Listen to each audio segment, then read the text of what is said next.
con Cristo, por gracia sois salvos, y juntamente con Él nos resucitó, y asimismo nos hizo sentar en los lugares celestiales con Cristo Jesús, para mostrar en los siglos venideros las abundantes riquezas de su gracia y su bondad para con nosotros en Cristo Jesús.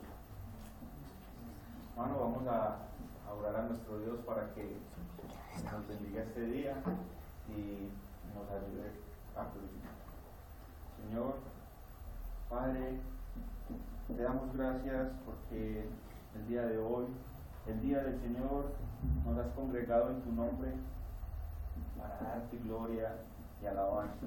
Te pido, Señor, que me des mucha gracia a mí, que me ha sido encomendada la tarea de proclamar tu palabra. Señor, yo soy un siervo inútil. Padre, sabemos que por mí mismo no soy capaz de hacer nada. Necesito del absoluto poder y la gracia que nos das a través del Espíritu Santo. Y te pido, Señor, que a mis hermanos, la amada iglesia que me escucha, también el Espíritu Santo obre en ellos la palabra de Dios que va a ser predicada y que sean transformadas sus vidas, que sean edificados y que todo sea para la alabanza de tu nombre. Todo esto te lo pedimos en el nombre del Señor Jesús. Amén. Amén. Hermanos, el texto de nuestro estudio es el versículo 1 del capítulo 2 de Efesios. Para comenzar, vamos a hablar voy a dar un pequeño repaso de la carta a los Efesios. El tema central de la carta a los Efesios es la gloriosa iglesia de nuestro Señor Jesucristo. Allí vemos cómo Dios tenía un plan para su iglesia y cómo tenía unas bendiciones espirituales preparadas desde antes de la fundación del mundo para dárnoslas. En el capítulo 1, Pablo nos revela el plan de Dios para su iglesia, el decreto eterno de Dios. Dice que fuimos predestinados desde antes de la fundación del mundo para ser santos y sin mancha delante de Él. Esto lo vemos en Efesios 1:4. También dice que fuimos predestinados para ser adoptados hijos suyos. Y dice que el propósito general de todo esto es para la alabanza de su gloria, como lo vemos en el versículo 12 del capítulo 1. En el capítulo 2 vemos cómo Dios ejecuta ese plan para su iglesia, comenzando por la salvación, llamándonos de la muerte a la vida, en los versículos 1 al 10. En los versículos 11 al 23 vemos otro de los planes que tenías para su iglesia, era unir dos pueblos en uno solo, unir el pueblo judío con los gentiles y hacer de ellos un solo pueblo que se llama la iglesia.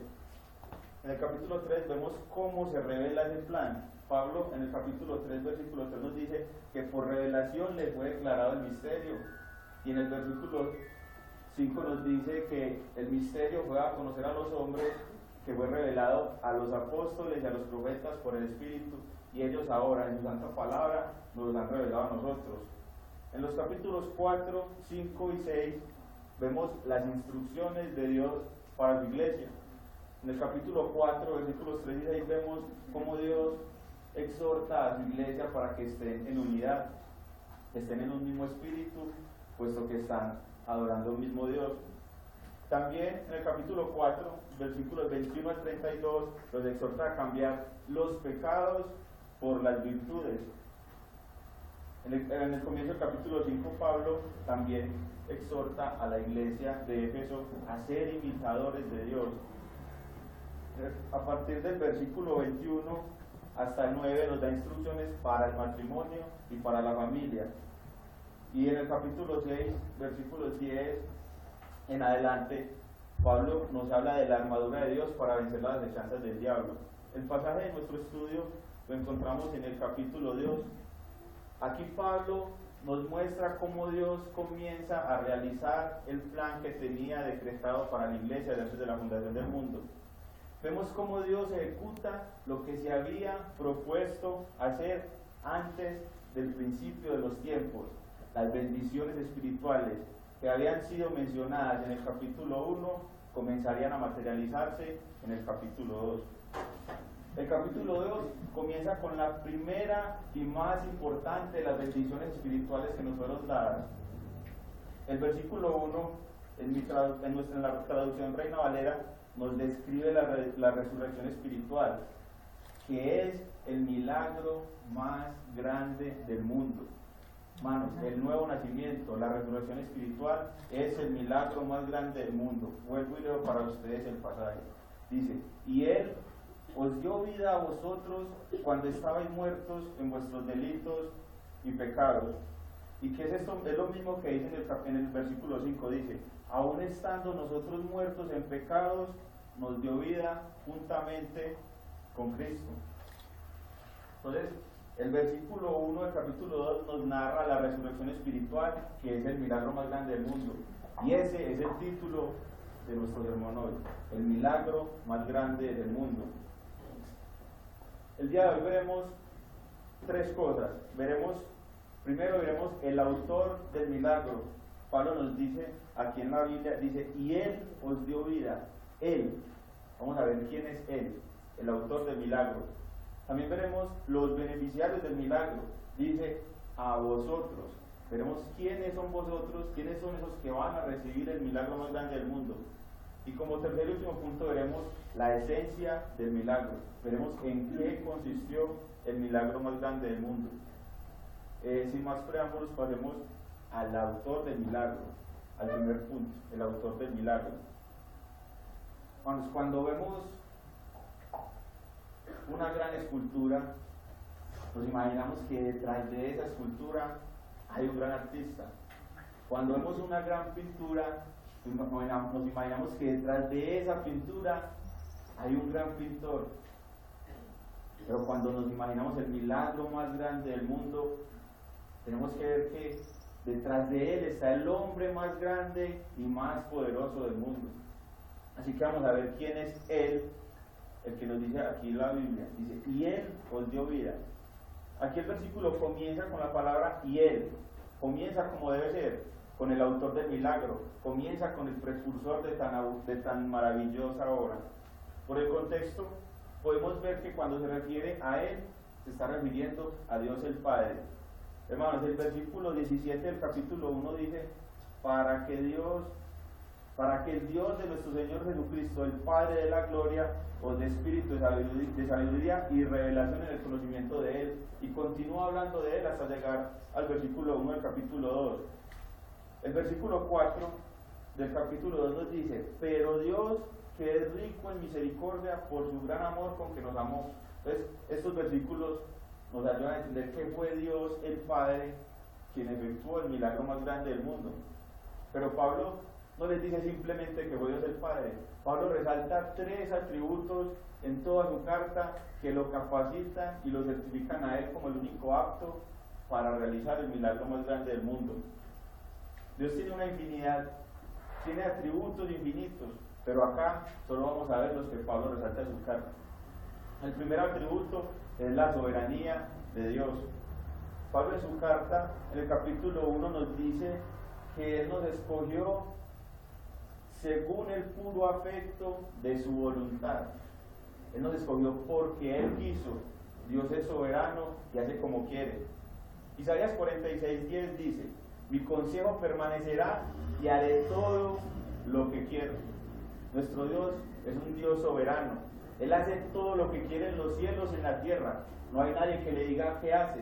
Él no recibe instrucciones de nadie. Él no se ve obligado a actuar influenciado por otros. Cuando Dios decidió salvarnos, lo hizo porque quiso. Cuando en Efesios 2:1 dice, y Él, se nos está diciendo que nadie más, solo Dios fue el que se propuso hacer el milagro. Nos está diciendo que nadie más ejecutó el milagro. Nos está diciendo que nadie más, solo Dios es el que comienza y perfecciona el milagro, sin participación ni influencia de nadie. Ninguna causa externa lo llevó a salvarnos, porque Él hace según el puro afecto de su voluntad, como vemos en Efesios 1:5. Y Él hace según su beneplácito, según el propósito que se había puesto en sí mismo, como vemos en Efesios 1:9. La salvación fue designio y deseo solamente de Dios. Con respecto a la soberanía de Dios, vamos a Romanos 9:18 y Pablo nos habla más de este atributo tan maravilloso de Dios. Romanos 9:18.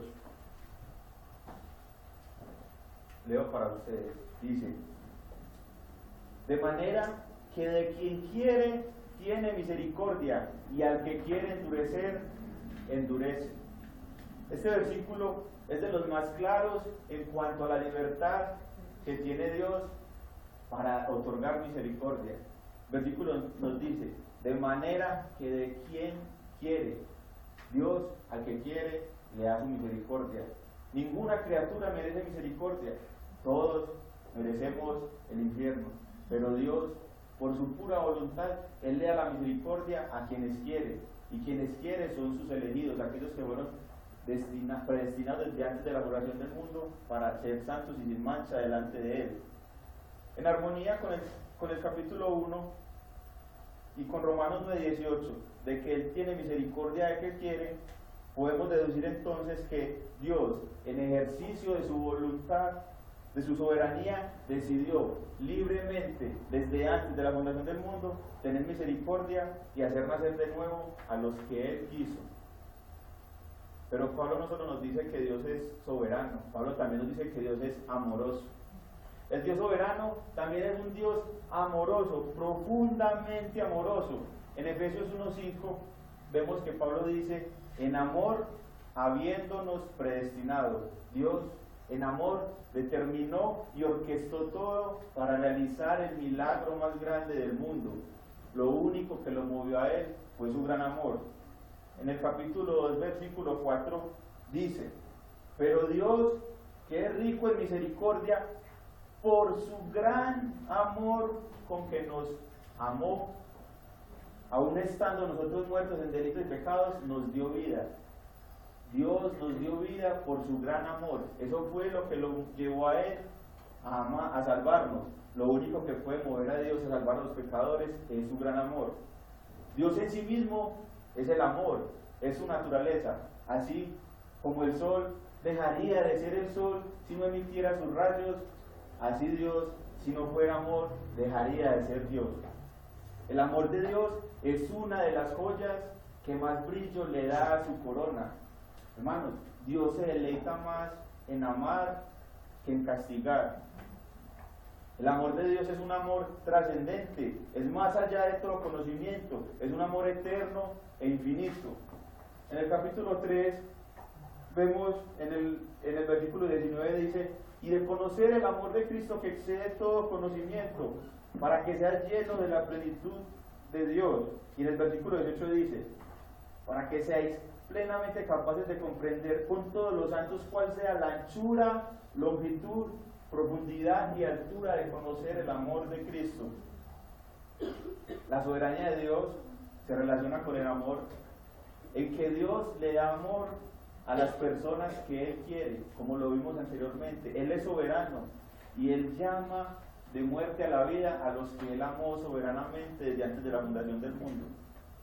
Pero Pablo en Efesios no nos dice solamente que Dios es soberano y que Dios es amoroso, también nos dice que Dios es poderoso.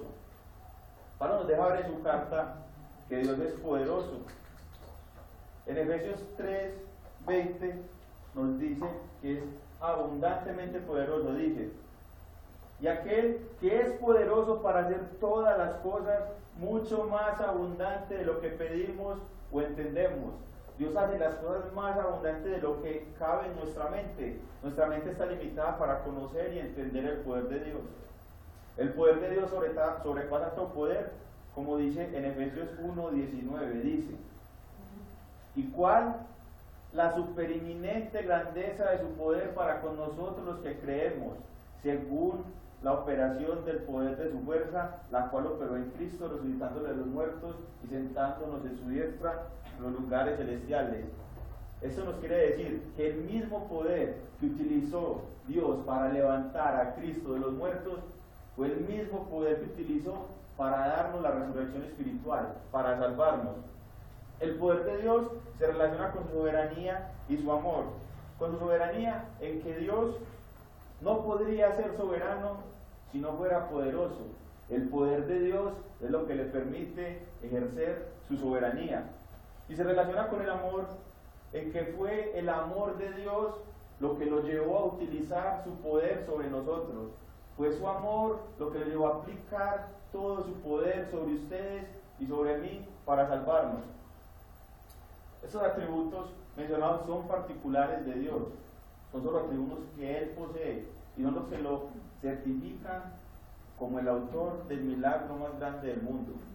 Habiendo hablado brevemente del autor del milagro, ahora pasemos al segundo punto. Hablemos de las personas sobre las cuales Dios ejecutaría su milagro.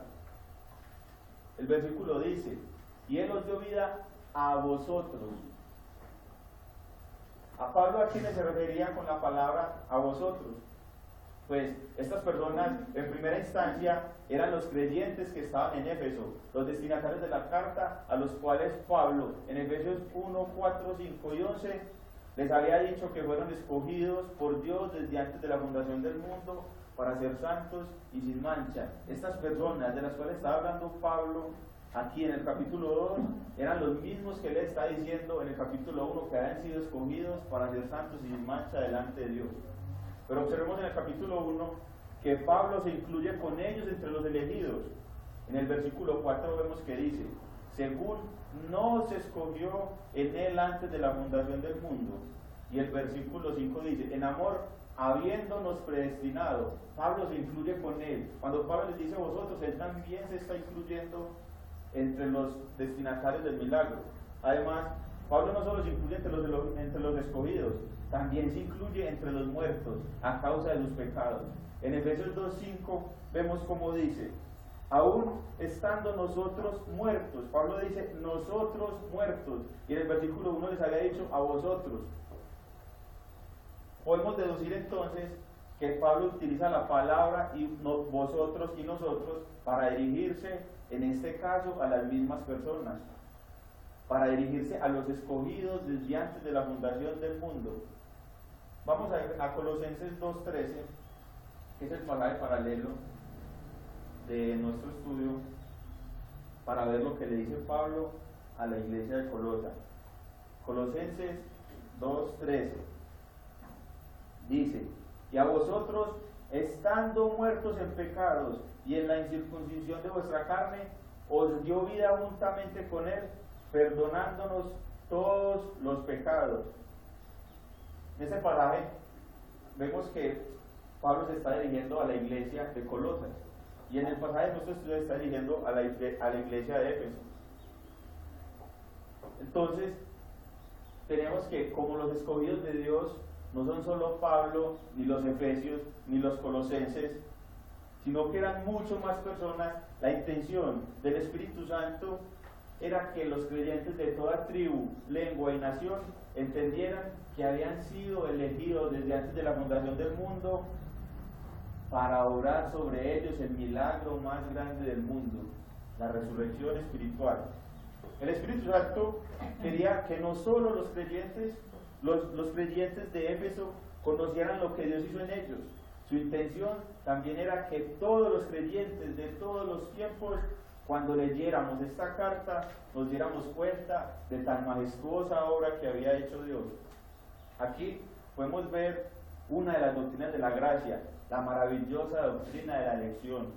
Dios eligió soberanamente, desde antes de la creación del mundo, a un grupo de personas para que fueran favorecidos con el milagro más grande del mundo.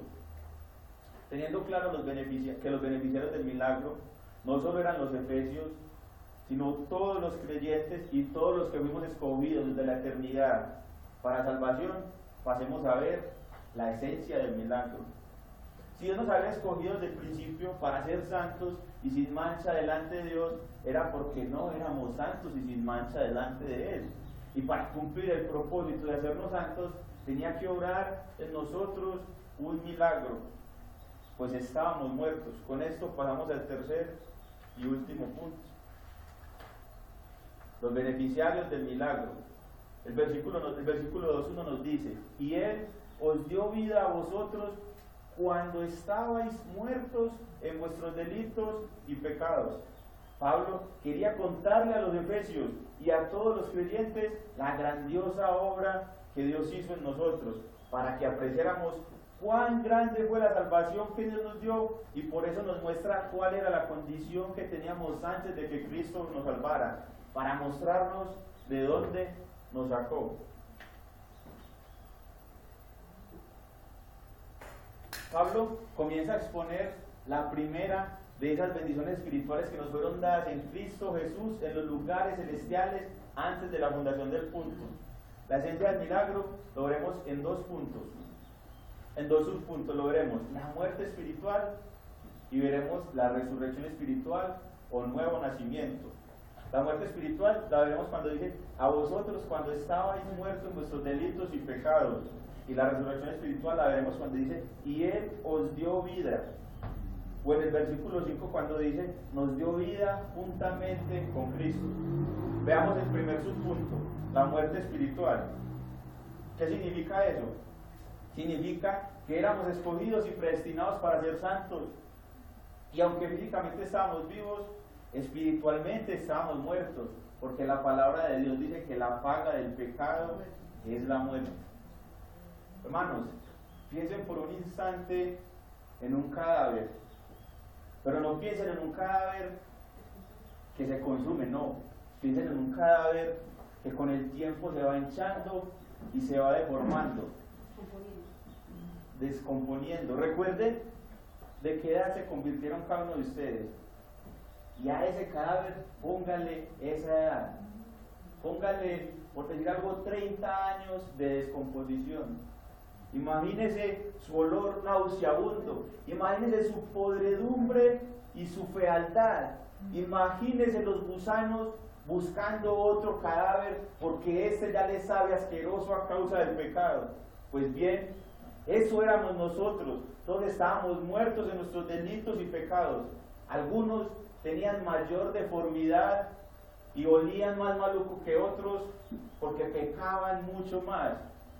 Pero igualmente todos estamos muertos, porque no hay ni uno solo, no hay quien haga lo bueno, no hay quien busque a Dios. Todos estábamos muertos. La causa de esta muerte fue el pecado. Y mientras más pecábamos, más hediondo era nuestro olor, y más fea y asquerosa era nuestra alma. Por más fino que fuera el perfume que usáramos, y por más bonita la ropa que nos vistiéramos, y por más bonitos que fuéramos físicamente, eso no era más que un espejismo, es una fachada engañosa.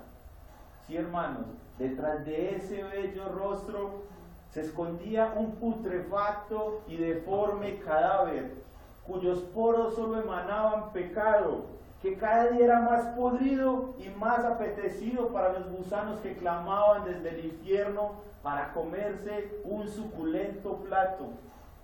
El diablo tenía el imperio de la muerte y nosotros éramos sus siervos. Y no era que fuéramos sus víctimas, no, sino que le servíamos con placer. Nosotros nos deleitábamos en el pecado. Cuando nos sumergimos en los placeres de este mundo y en los deseos de nuestra carne, lo único que estamos haciendo es honrando a Satanás. Le estábamos diciendo a Satanás: aquí están tus siervos, queremos servirte, queremos darte honra, Satanás. Cuando pecamos, eso era lo que estábamos haciendo. Aquí tenemos la doctrina de la depravación total humana. El hombre es un ser totalmente depravado, está muerto en sus delitos y pecados, y un muerto no puede darse vida a sí mismo. Un muerto no oye, un muerto no entiende, un muerto no siente, un muerto no ve. Lo único que hace un muerto con el pasar del tiempo es aumentar su putrefacción y monstruosidad. Un muerto, cuando pasa el tiempo, cada vez huele más maluco. Así éramos nosotros. Con nuestro pecado, cada día éramos más horrendos y olíamos más maluco. Nuestro pecado hacía que nuestra alma se deformara. Eso éramos nosotros. A esto se refería Pablo cuando le decía a los efesios que estaban muertos en delitos y pecados. La mayor parte de la iglesia en nuestros días nos dice que el hombre está enfermo espiritualmente, cree que solo necesita una ayuda y que el hombre puede hacer el resto, pero eso no es lo que dice Pablo. Pablo acá está diciendo y está recalcando que el hombre está muerto en sus delitos y pecados. Hoy en día, nuestros hermanos arminianos creen y enseñan el libre albedrío y dicen que el hombre puede escoger la salvación, puede escoger ser salvo, pero Pablo dice lo contrario, dice que estábamos muertos en delitos y pecados, y un muerto no oye, no ve, no entiende. Un muerto no puede darse vida a sí mismo, un muerto no tiene libre albedrío, un muerto no puede escoger nada porque muerto está, un muerto ni siquiera sabe que está muerto porque un muerto no sabe nada. Nosotros vinimos a darnos cuenta que éramos muertos ahora que hemos tenido vida, porque aún estando muertos no sabíamos. Un muerto no oye, un muerto no ve, un muerto no entiende. La muerte espiritual es el problema más grave que puede existir, porque tiene implicaciones eternas. Un muerto espiritual, a la única parte que irá es al infierno eterno. Y lo peor de todo es que este muerto no lo sabe, porque está muerto y no oye, no ve, no entiende. Ahorita nos decía el hermano Ernesto que, y citando la palabra, dice: por cuanto todos pecaron, están destituidos de la gloria de Dios. Y estar destituidos de la gloria de Dios implica que estaban merecedores del castigo y de la ira de Dios. Entonces el hombre está en una situación horrible, o sea, la peor situación que puede existir, el problema más grande del mundo.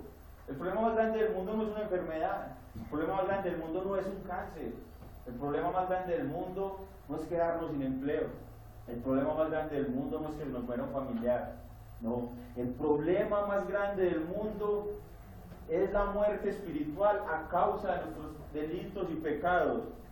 Y para salir del problema más grande del mundo se necesita el milagro más grande del mundo. No hay otra cosa, solo el milagro más grande del mundo puede sacar al hombre del problema más grande del mundo.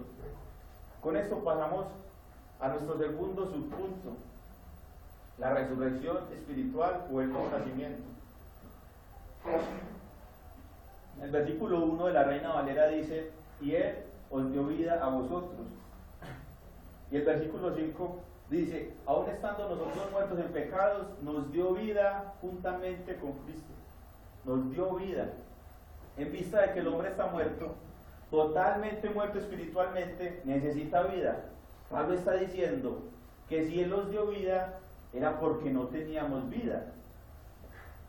No bastaba con una cirugía de corazón, necesitábamos un nuevo corazón.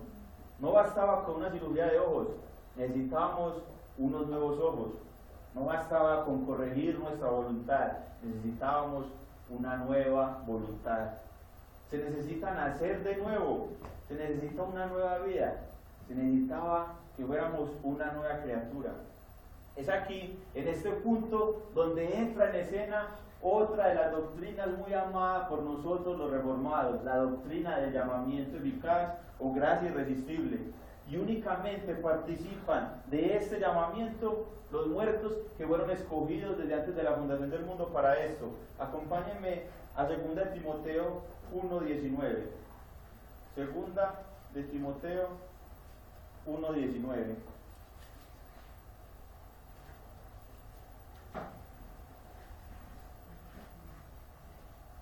Segunda de Timoteo 1:19, leo para ustedes.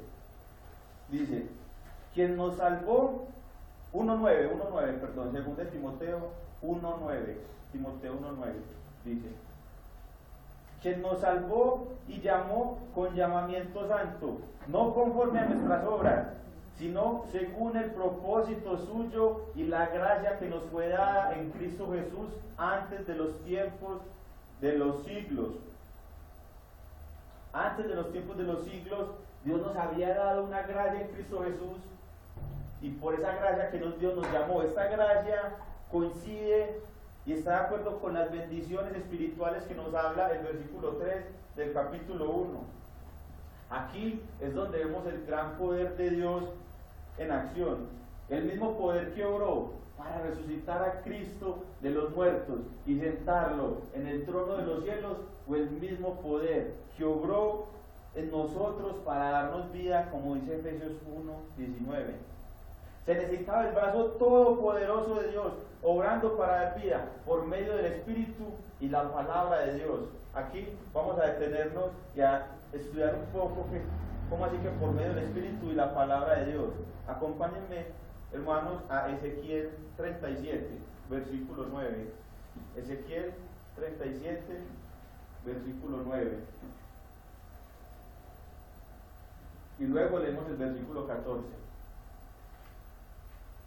Ezequiel 37, 9, leo para ustedes, dice: y me dijo, profetiza al Espíritu, profetiza, hijo de hombre, y di al Espíritu, así ha dicho Jehová el Señor, Espíritu, ven de los cuatro vientos y sopla sobre estos muertos y vivirán.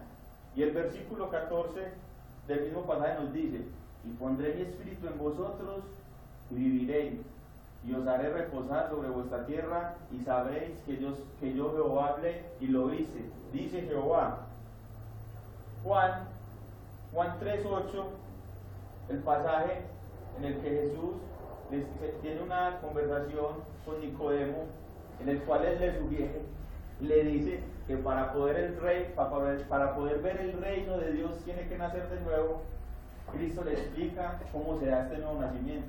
En Juan 3:8, Cristo le está diciendo a Timoteo, Juan 3:8, le dice, el viento sopla de donde quiere y oye su sonido, mas ni sabes de dónde viene ni a dónde va. Así es todo aquel que es nacido del Espíritu. Posiblemente Nicodemo, como era un principal de la sinagoga, aquí cuando Cristo le estaba diciendo esto, estaba recordando lo que alguna vez había leído en Ezequiel 37, que por el poder del Espíritu iba a vivir. Entonces vemos que Dios obra vida en nosotros a través del Espíritu Santo, pero no solo eso, el Espíritu Santo no actúa solo, a través de la palabra de Dios, la predicación del Evangelio. Bueno, acompáñenme a Juan 5, 24 y 25. Juan 5, 24 y 25.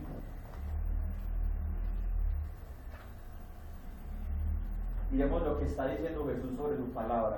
Juan 5, 24 y 25. Jesús dice, de cierto os digo, el que oye mi palabra y crea al que me envió, tiene vida eterna y no vendrá a condenación, mas ha pasado de muerte a vida.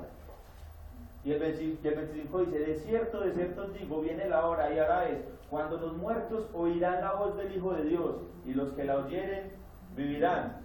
Pero no solo ese versículo, hay otros versículos más poderosos, como Primera de Pedro 1, 23.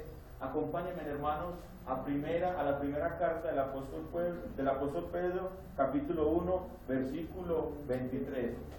Primera de Pedro 1, 23 nos dice, siendo renacidos no de simiente corruptible, sino de incorruptible, por la palabra de Dios que vive y permanece siempre. Aquí Pedro nos está diciendo que no somos renacidos de la simiente corruptible de la cual éramos antes. Ahora somos renacidos de una simiente incorruptible, la simiente de Dios, por el poder de la palabra. Y para terminar de apoyarnos en este, vamos a un capítulo, a un libro atrás, a Santiago. Vamos a leer Santiago 1, 18. Santiago 1, 18. Santiago 1, 18 dice, Él de su voluntad nos hizo nacer por la palabra de verdad, para que seamos primicias de sus criaturas. Miren lo que dice aquí, Él de su voluntad, la soberanía de Dios, de su voluntad, la voluntad que Él tenía desde antes de la fundación del mundo, nos hizo nacer por la palabra. Con estos versículos podemos ver entonces que el nuevo nacimiento se da a través del Espíritu Santo y la palabra de Dios. Estos dos son inseparables, cada uno actúa en comunión con el otro. El Evangelio no puede obrar vida sin el poder del Espíritu Santo, y el Espíritu Santo no puede obrar vida sin el Evangelio predicado. He aquí la importancia de la predicación del Evangelio. Nosotros, quienes predicamos el Evangelio, somos partícipes de la salvación de las personas, aunque la gloria es para Dios. Nosotros somos siervos inútiles en las manos de Dios para su gloria. Hermano, tú que estás ahí sentado, fuiste salvo porque alguna vez un hombre te predicó el Evangelio de Dios y el Espíritu Santo obró en ti. Entonces, la obra sobrenatural ocurrió en nosotros cuando el Espíritu Santo sopló, y mientras nosotros estamos muertos, Él sopló, como lo dice Ezequiel, y nos dio un nuevo corazón, una nueva voluntad y unos nuevos ojos, para que la predicación del Evangelio obrara eficazmente, nos iluminara el entendimiento y nos dirigiéramos voluntariamente a Cristo y viéramos la gloria de Dios en la faz de nuestro Señor Jesucristo. El muerto que habitaba en nosotros ya no está más. Ahora somos una nueva criatura. Somos renacidos de una simiente incorruptible. El Espíritu Santo habita en nosotros como sello de que le pertenecemos a Dios y como garantía de que recibiremos la herencia preparada en los cielos para los santos. Como lo dice Efesios 1, Pablo. Ahora, ustedes se preguntarán, pero ¿qué tiene eso de milagroso? ¿Por qué es el milagro más grande del mundo? Pues se los voy a explicar muy sencillamente. A Dios no le costó nada cerrar la boca de los leones cuando se iban a comer a Daniel. Dios no hizo ningún esfuerzo para detener el sol para que Josué venciera en la batalla. Dios, con el solo sonido de su palabra, creó el universo entero. A Dios no le costó nada hacer ningún otro milagro. Hoy en día se enfatiza en las iglesias carismáticas sobre milagros, sobre sanidades y milagros que en sí mismos no le cuestan nada a Dios. Pero para que Dios pudiera darnos vida, su justicia demandaba que alguien tenía que pagar por el castigo de nuestros pecados. Alguien tenía que limpiar nuestros pecados pasados, presentes y futuros.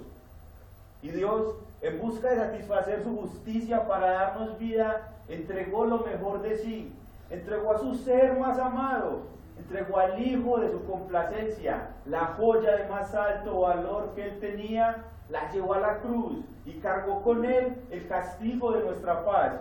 El costo que Dios pagó para que tú y yo pudiéramos vivir fue la sangre del Cordero Santo, amén, inocente, amén, sin mancha, apartado de los pecadores y hecho más sublime que los cielos, nuestro Señor Jesucristo. Amén. Hermanos, es por esto que la resurrección espiritual es el milagro más grande del mundo, porque tú estabas en la situación espiritual peor, en el problema más grande del mundo, y para salir de eso a Dios le costó la vida de su Hijo.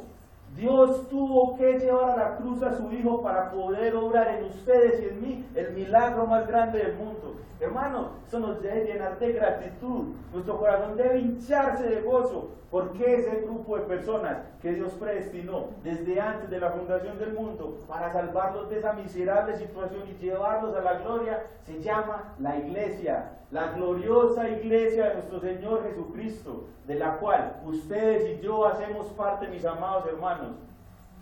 Amén. ¿Se imaginan a los efesios cuando leían esta carta? ¿Se imaginan postrados delante de Dios, alabando al Rey de la gloria, llenos de gratitud y diciendo al que está sentado en el trono y al Cordero sea la gloria, la alabanza y el poder por los siglos de los siglos? Amén. ¿Se imaginan eso? Ellos se veían, éramos muertos, ahora nos has dado vida. Oh majestad, oh Señor. Ellos, me imagino que estaban adorando postrados al Rey por tan maravillosa obra. Esa debería ser nuestra reacción.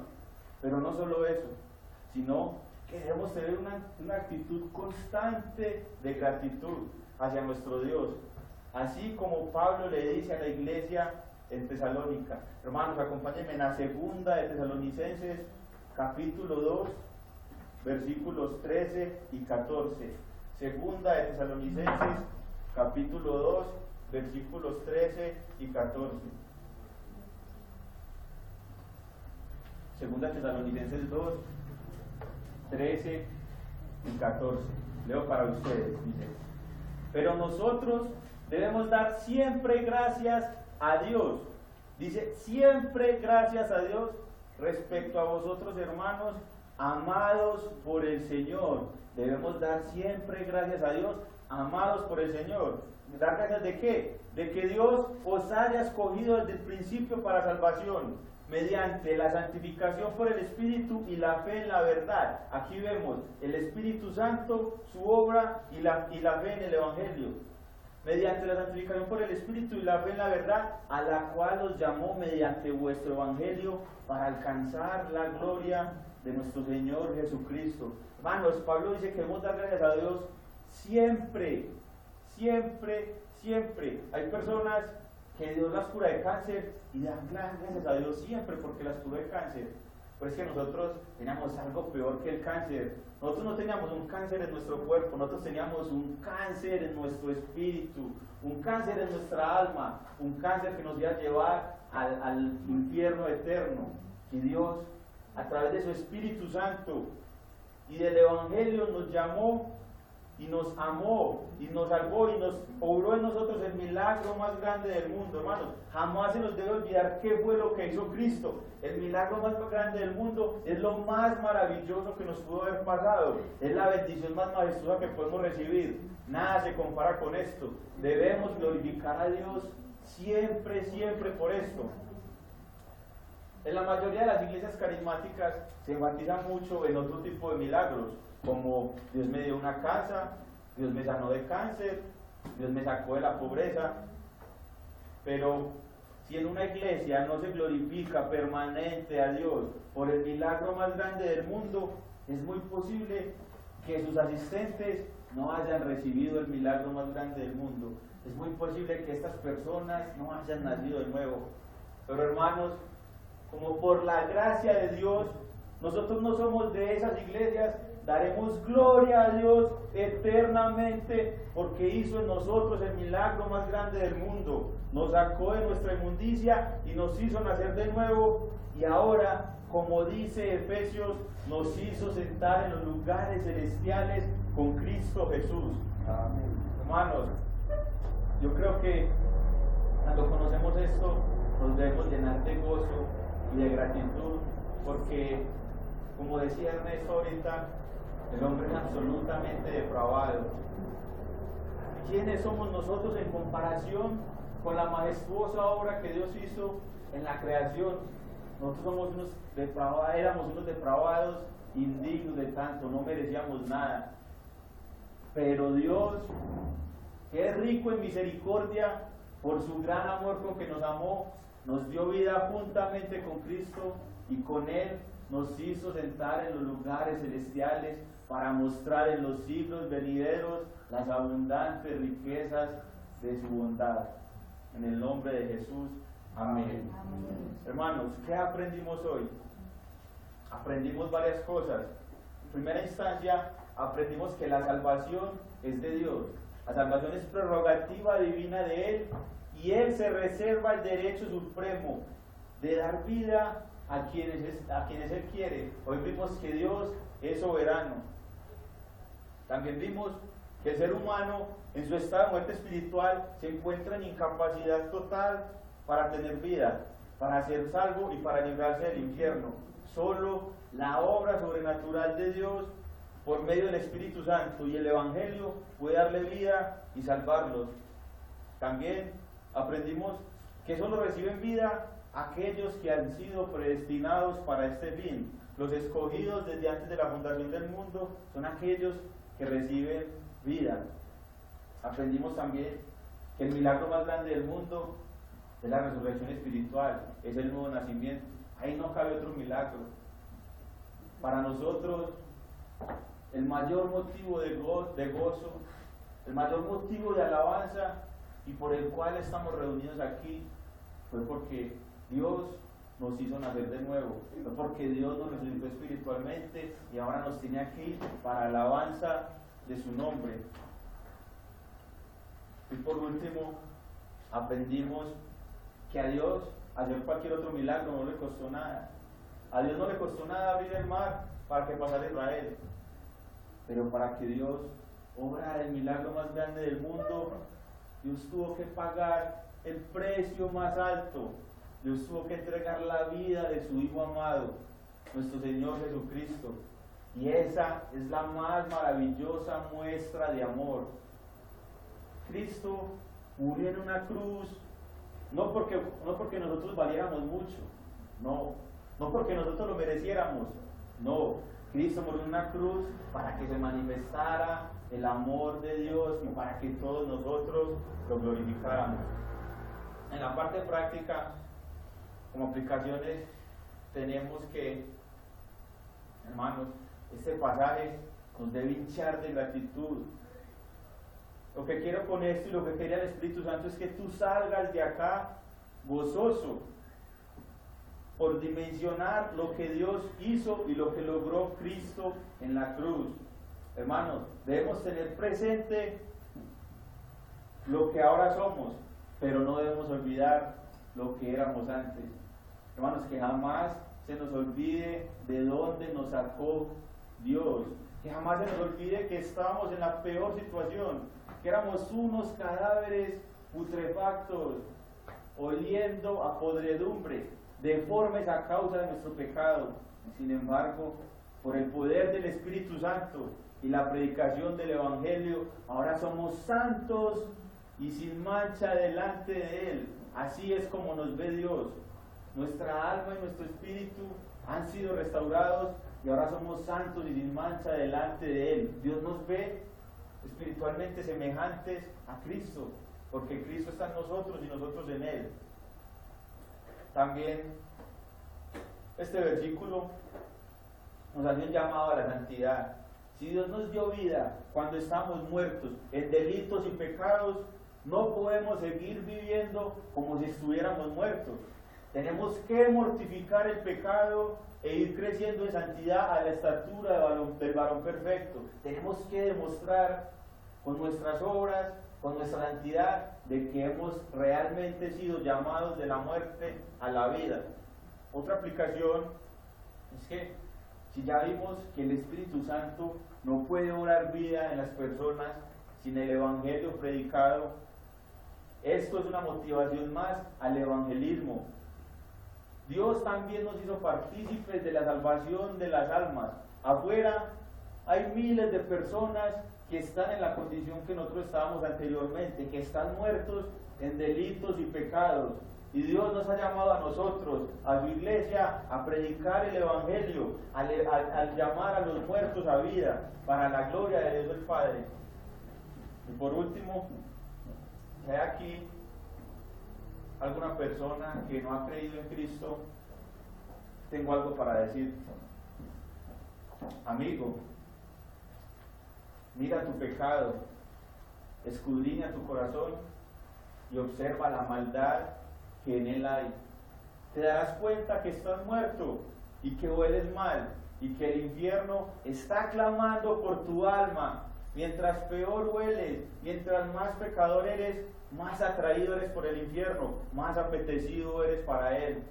Pero mira a tu alrededor, estás lleno de vivos, estás rodeados por personas que son santos y sin mancha para Dios, que ya han nacido de nuevo, que sus almas son puras y que se han arrepentido y han creído en Cristo.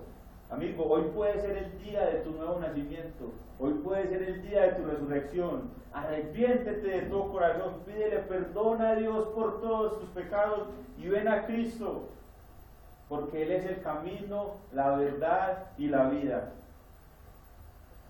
Vamos a orar. Bendito Padre, te damos gracias por tu palabra, Señor. Tu palabra es poderosa, tu palabra nos transforma.